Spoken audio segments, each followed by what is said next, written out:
Didn't you put up a thing on Twitter yesterday? Who's better, Joe Montana or Brock Purdy? And it was close, right? 10,000 people plus voted on it, and Montana eked out the victory with like 52% of the vote. 52. So here's what I'd like to say. I really enjoy watching Brock Purdy play, and he's very good. I don't think he's Joe Montana yet. Now, maybe a lot of these people hadn't seen Joe play. Joe won 4 Super Bowls. That's a big deal. And so I think we ought to tap the brakes on Brock Purdy being in the Joe Montana class or the Steve Young class for a little while yet. Well, let's stay there for a second, because this has been the number one comparison I've seen on the internet. Brock Purdy has a lot of Joe Montana. I think I've even said that before. But I've never – I was born in 1988. The first season I remember watching was 1994. I was a big Steve Young guy and Jeff Garcia. I didn't watch Joe Montana. You covered Joe Montana. Obviously, Brock Purdy has 13 career games and Joe Montana has 4 Super Bowl victories, so you can't compare their resumes. But in terms of how they play the position and how they get the job done, could you indulge us a little bit, maybe compare and contrast? Well, okay, I'm not going to put down Brock Purdy because I love how he plays, and he has some certain qualities that Joe. What Joe did, he put the ball exactly where it needed to go. Like if he was throwing to Dwight Clark, he put it between the 8 and the 7 every time. So his ball was perfect to catch. Yeah. I think it wasn't just accurate; it was like perfectly placed, exactly where it needed to be. Yeah. And I've told the story before. Years later, Bill Walsh was watching tape of Joe. He's going to do some honor thing for him at a banquet, and he called me. He said, "Lowell, I'm looking at Joe again. He just put every ball where it had to be, and you could hear he had fallen in love with Joe all over again years later." Right. Brock Purdy does that some of the time. Doesn't do it all the time. In the last game, he didn't do it all the time.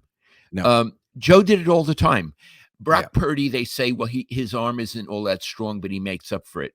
Joe's arm wasn't all that strong, but it was stronger than Brock Purdy's. Mm-hmm. It was stronger than Brock Purdy's.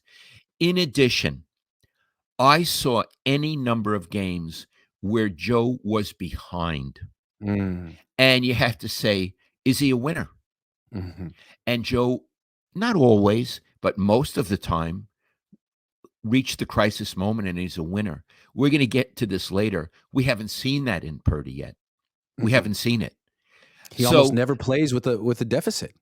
Right. But he will. The point is he will. So the point is, when I watched Joe, I wasn't rooting for Joe and I wasn't rooting against him, but I had the feeling this is a winner. This is a winner. This guy is going to find a way to win this game. And he did. Right. I mean, there were other great quarterbacks in his era. The guy in Miami, Dan Marino, or Warren Moon, Elway. Kelly. Joe was better. Joe was better than these people. And what's more, if you made a list at that time rating the quarterbacks, Joe would come out number 1. This kid isn't there yet. There yet. I think what's interesting, people forget, they look at Joe's skill set and see a similar skill set to Purdy, although Joe's bigger, faster, stronger, but still similar. What made Joe cool is that when he was losing late, that's when he played his best. All of his best moments were him down, chips down, fourth quarter. What are you going to do? He comes through. I mean, like, Brock Purdy has never had his chips down, ever. Right.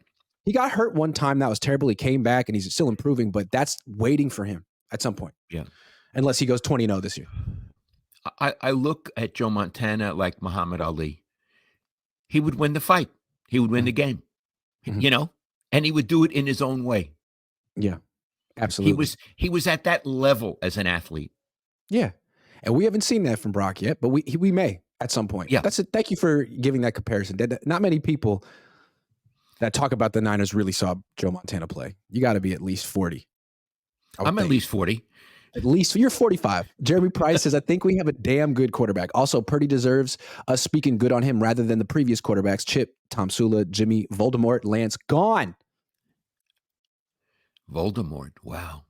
He's the most fun quarterback to watch since Garcia, for sure. Purdy. No question. No Who's question. better? I I love watching Brock Purdy play. I love how calm he is. I love how fast he conceptualizes the field. I love how determined he is and throws the ball where it should go. It's a pleasure to watch him play. And Iggy, you've said it, but I'll reiterate it. It's a pleasure to watch Kyle Shanahan make plays for this young man. It is. It Kyle is. is comfortable. I was going to ask you about. We compared Brock to Joe. I think another interesting comparison is Brock and Garcia. Garcia was really good too, and he was about Brock's size in terms of height. He was not calm like Brock. No. Garcia was frenetic, and I liked it. He had the happy feet. He was always moving his feet. He was, I think, an even better scrambler than Brock. He could really move. He never had a defense like Brock Purdy. He never had a running back like Brock Purdy. He did have T.O. and he had Rice. Who hated him. He had T.O. who hated him. I loved watching Garcia play. Ira Miller called him a chaos quarterback. He was like Russell Wilson. He was great in chaos. Yeah. When the play broke down, he was still going. He had a better arm than Brock Purdy. He was certainly and a better scrambler, better runner, stronger. Probably stronger, all of that. Yeah. A tremendously underrated quarterback in 49er history. And you know what? A really good guy. Yeah. And no disrespect to Steve Mariucci, but I mean, Steve Mariucci isn't Kyle Shanahan in terms of play design. I really feel like look at how easy Kyle made things for Jimmy, who isn't that good.